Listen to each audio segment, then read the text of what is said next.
Good morning, students, and this is your translation book, chapter number 4, parts of speech, यानी कि शब्द भेद.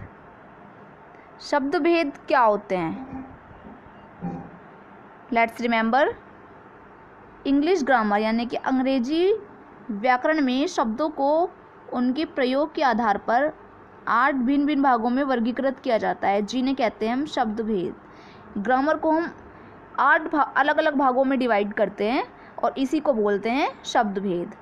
अब कौन से होते हैं वो? सबसे पहले देखिए नाउन यानी कि संज्ञा. संज्ञा की डेफिनेशन हम हर क्लास में पढ़ते हुए आ रहे हैं. किसी व्यक्ति, वस्तु, स्थान या पशु पक्षी के नाम को नाउन कहते हैं, जैसे कि ऋतु, संयम, boy, tiger, crow, book, city आदि. यानी कि किसी भी व्यक्ति के नाम को, स्थान, पशु पक्षी के नाम को क्या बोलते हैं हम? संज्ञा. नेक्स्ट है प्रोनाउन यानी कि सर्वनाम.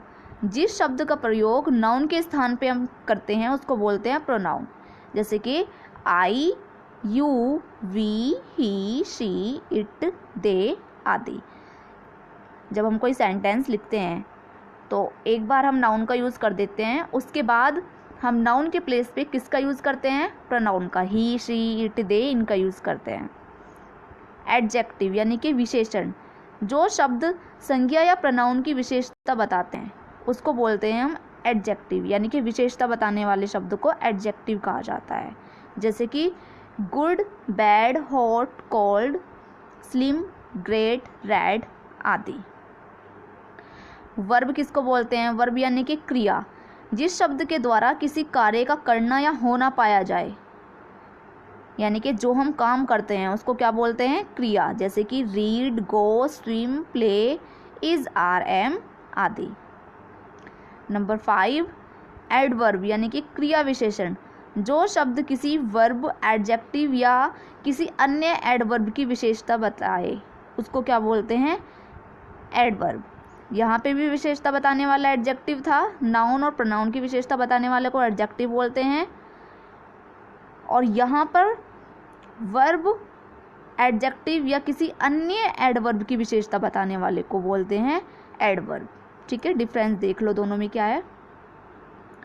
वहाँ पे नाउन और प्रोनाउन का वर्ड यूज हुआ है, यहाँ पे वर्ब और एडजेक्टिव का हुआ है. Okay. Example very, too, fast, loudly, slowly, neatly आदि. प्रेपोजिशन यानी कि संबंध सूचक अव्यय. जो शब्द किसी नाउन या प्रोनाउन के पहले आकर, नाउन या प्रोनाउन से पहले आकर उसका संबंध अन्य नाउन प्रोनाउन से व्यक्त करते हैं उसको बोलते हैं प्रेपोजिशन. एक तरीके से ये भी मान लीजिए कि जो प्रेपोजिशंस है वो पोजीशन बताता है, यानी कि जो सेंटेंस में यूज़ हुआ है उसकी पोजीशन बताता है. फॉर एग्जांपल हम छोटी क्लास में पढ़ते थे कि टॉय मान लीजिए, या कैट है, कैट, तो the cat is under the table. तो कैट कहाँ पे है? टेबल के अंडर है, यानी कि नीचे है ना. The cat is on the table. On मतलब कहाँ पर है? टेबल के ऊपर है. तो यानी कि जो पोजीशन बताता है उसको प्रेपोजिशंस बोलते हैं. ठीक है. In, on, under, into, behind, at, over आदि. कंजक्शन यानी कि संयोजक. जो शब्द दो शब्दों, वाक्यांशों या वाक्य को आपस में जोड़ते हैं, यानी कि जब हम किसी दो वर्ड को या किसी दो सेंटेंस को आपस में जोड़ते हैं तो हम जिस वर्ड का यूज़ करते हैं उसको बोलते हैं कंजक्शन यानी कि संयोजक. किसका यूज़ करते हैं हम? एंड, बट, और, इफ, सो, अदरवाइज आदि.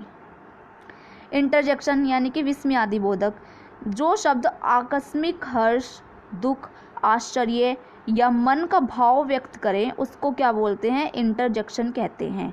यानी कि हमारे मन में जो अचानक से भाव व्यक्त होते हैं, हमारी खुशी या हमारा दुख है ना, या हम जो आश्चर्य हो जाते हैं एकदम से, तो इस भाव को जो हम जिन वर्ड्स के थ्रू प्रकट करते हैं उसको बोलते हैं इंटरजेक्शन, जैसे कि एलास, हुर्रा, ब्रेवो आदि.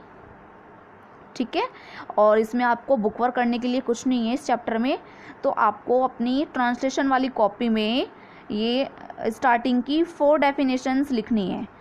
नाउन की, प्रोनाउन की, एडजेक्टिव की और वर्ब की. ये 4 डेफिनेशन आपको अपनी इंग्लिश ग्रामर की इंग्लिश ट्रांसलेशन की कॉपी में राइट डाउन करनी है।